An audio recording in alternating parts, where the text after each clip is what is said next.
వైఎస్ఆర్ స్ఫూర్తితోనే మా పాలన, ఆయన ఆశయాలను కొనసాగిస్తామంటున్నటువంటి రేవంత్ రెడ్డి. నిజంగా వైఎస్ఆర్ స్ఫూర్తితోటి మీరు పాలన కొనసాగిస్తే ఇవాళ తెలంగాణ రైతులు యూరియా కోసం కొట్లాడరు, యూరియా కోసం ఇబ్బందులు పడరు, యూరియా కోసం ఆగమైపోరు. ఇవాళ తెలంగాణలో ఉన్నటువంటి ప్రజలు మీరు వైఎస్ఆర్ స్ఫూర్తితోటే పాలన కొనసాగిస్తే హైడ్రా తెచ్చి మధ్యతరగతి కుటుంబాల ఇళ్లను గూలగొట్టది. అవునా సీను? పేదల ఇండ్లు, మధ్యతరగతి వాళ్ళ ఇల్లు కాకుండా మీరు బడాబాబుల ఇండ్లు, ఫాతిమా కాలేజు, లేకపోతే మల్లారెడ్డి కాలేజు, లేకపోతే ఇంకో రెడ్డి కాలేజు, ఎంతమంది రెడ్డిల కాలేజీలు కొట్టారో మీరు ఒక్కసారి ఆలోచన చేసి చెప్పాలి. వాళ్ళ జాగాలు ఎంతవరకు మీరు ఆక్యుపై చేసారు, ఎంతవరకు మీరు రికవరీ చేసుకోరో చెప్పాలి. మీరు టోటల్గా డెస్ట్రాయ్ చేసినవి అన్నీ కూడా పేదల, మధ్యతరగతి బీదల వాళ్ళ ఇండ్లు. అయ్యా ఇప్పటికైనా కళ్ళు తెరవండి, మీరు కంపేర్ చేయకండి ఇట్లా. వైఎస్ఆర్ ఒక మహనీయుడు, ఆయన గొప్ప వ్యక్తి, ఆయన స్ఫూర్తితోటి పాలన అంటే మీరు ఇక మరి ఏ విధంగా ఉండాలి? ఆయన స్ఫూర్తి ఇదేనా? మీ గుండెల్లో ఉన్నటువంటి ఆయన స్ఫూర్తి ఇదేనా? ఒక్కసారి ఆలోచన చేయాలి. మీరు ఒక్కసారి ఆలోచన చేయాలి. అని మనుషులు చంపితే నక్సలిజం పోదు. బండి సంజయ్కి మల్లు రవి కౌంటర్ ఇచ్చినట. మనుషులను చంపినంత మాత్రాన దేశంలో నక్సలిజం పోదని ఎంపీ మల్లు రవి అన్నారు. సీఎం రేవంత్ రెడ్డి నక్సలైట్ల సానుభూతి పరుడు జస్టిస్ సుదర్శన్ రెడ్డిని ప్రోత్సహిస్తున్నారని బండి సంజయ్ చేసినటువంటి వ్యాఖ్యలపై ఆయన కౌంటర్ ఇచ్చారు. మంగళవారం ఆయన మీడియాతో మాట్లాడుతూ నక్సలైట్లు ఫిలాసఫీ ఉందని మాత్రమే రేవంత్ రెడ్డి అన్నారని గుర్తు చేశారు. దేశంలో ప్రతి పౌరుడికి అభివృద్ధి ఫలాలు అందాలనే వాళ్ళ ఆకాంక్ష అని మాత్రమే కామెంట్ చేశారని తెలిపారు. ఇదంతా డ్రామా. రేవంత్ రెడ్డి బండి సంజయ్ మంచిగా జాన్ జిగిరి దోస్తులు, జాన్క జబ్బలీళ్ళు. ఇక గీళ్ళు అనుకుంటుంటే మనం వినాలి, చదవాలి. ఇదో వ్యవహారం. ఇంకా క్లియర్ అండి. బీజేపీ తోటి రేవంత్ రెడ్డికి టర్మ్స్ ఉన్నాయి రేవంత్ రెడ్డికి. మీరు గమనిస్తే కనుక రేవంత్ రెడ్డి రాహుల్ గాంధీని కలిసిన ఎన్నిసార్లు కలిసిండో ఒకసారి లెక్కేయండి. అదేవిధంగా మోడీని, అమిత్ షాని ఎన్నిసార్లు కలిసినారో లెక్కేయరు.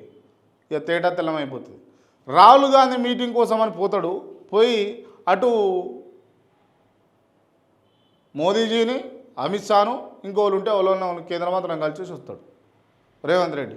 మంచి టర్మ్స్ మెయింటైన్ చేస్తాడు. ఉచిత విద్యుత్ పథకం వైఎస్ఆర్ పేటెంటు డిప్యూటీ సీఎం బట్టి ఆసక్తికర వ్యాఖ్యలు చేసినట. ఉచిత విద్యుత్ పథకం వైఎస్ఆర్ పేటెంట్ అని డిప్యూటీ సీఎం బట్టి విక్రమార్క ఆసక్తికర వ్యాఖ్యలు చేశారు.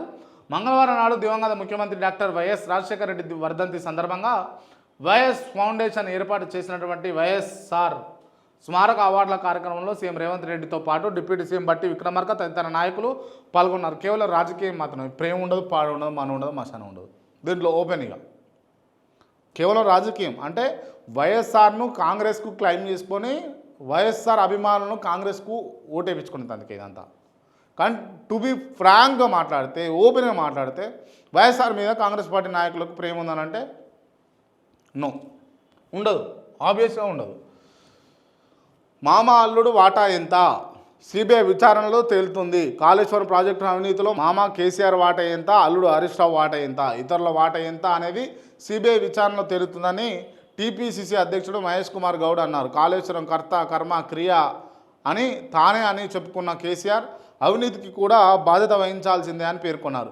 ఎమ్మెల్సీ కవిత మాటలతో కాళేశ్వరం అవినీతి జరిగిందని స్పష్టంగా తేలిపోయిందన్నారు. కేసీఆర్ కుటుంబం దొంగల ముఠ అని వాటల పంపకంలో తేడాలు, గులాబీ బాస్ కుటుంబంలో అంతర్గత కుమ్మలాట మొదలయ్యాయన్నారు.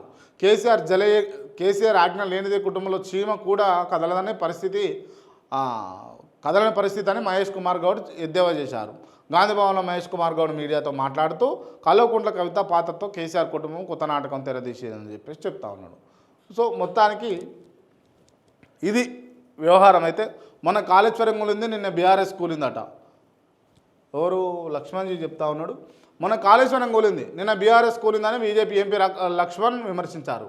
కాళేశ్వరం 3 పిల్లలు కూలిపోతే బీఆర్ఎస్ 3 ముక్కలు అయిందని ఎద్దేవా చేశారు. అవినీతి పరులకు బీజేపీలో చోటు లేదని స్పష్టం చేశారు. ఈ మేరకు ఆయన కాంగ్రెస్తో మాట్లాడారు. రాష్ట్ర ప్రభుత్వం కాళేశ్వరం ప్రాజెక్టు అవినీతి కేసు విషయంలో కేంద్రానికి లేఖ రాసిందని తెలిపారు. సిబిఐతో దర్యాప్తు చేయాలంటూ రాష్ట్ర ప్రభుత్వం నిర్ణయాన్ని స్వాగతిస్తున్నామని చెప్పుకొచ్చారు. కాళేశ్వరం విషయంలో 22 నెలల నుంచి సీఎం రేవంత్ రెడ్డి ఎందుకు కాలయాపన చేశారో తెలంగాణ ప్రజలకు జవాబు చెప్పాలని డిమాండ్ చేసిరు. ఇక అందరూ ఒక్కటే, కానీ కోడిగుడ్లు మాయమవుతాయి. ఎట్లా మాయమవుతాయి చెప్పాలి. ఇక మనల్ని ఎవరో ఆపలేరు. వృద్ధి రేటుపై ప్రధాని మోదీ మాట్లాడుతున్నటువంటి అంశాలు. సో మొత్తానికి ఈ ఎపిసోడ్ మొత్తం ఇవాళ వార్తా కథనాలలో ప్రధానంగా అందరూ మాట్లాడినటువంటి అంశాలు అన్నీ కూడా కవిత సెంట్రిక్గా తిరిగినాయి. అందరు పొలిటీషియన్స్, ఇటు మహేష్ కుమార్ గౌడ్ కావచ్చు, అటు రాష్ట్ర అధ్యక్షుడైనటువంటి బీజేపీ రాష్ట్ర అధ్యక్షుడైన రామచంద్రరావు కావచ్చు, ఎంపీ లక్ష్మణ్జీ కావచ్చు, వీళ్ళందరూ కూడా ఎవరి గురించి మాట్లాడుతూ ఉన్నారు, కవిత గురించి మాట్లాడుతున్నారు. అసలు కవిత చేసినటువంటి పని, కవిత చేస్తున్నటువంటి ఏదైతే పనితీరు ఉన్నదో అది సబబేనా, అది కరెక్టేనా, ఆమె తీసుకున్న నిర్ణయం మంచిదేనా?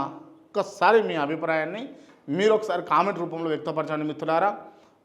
Thank you for watching.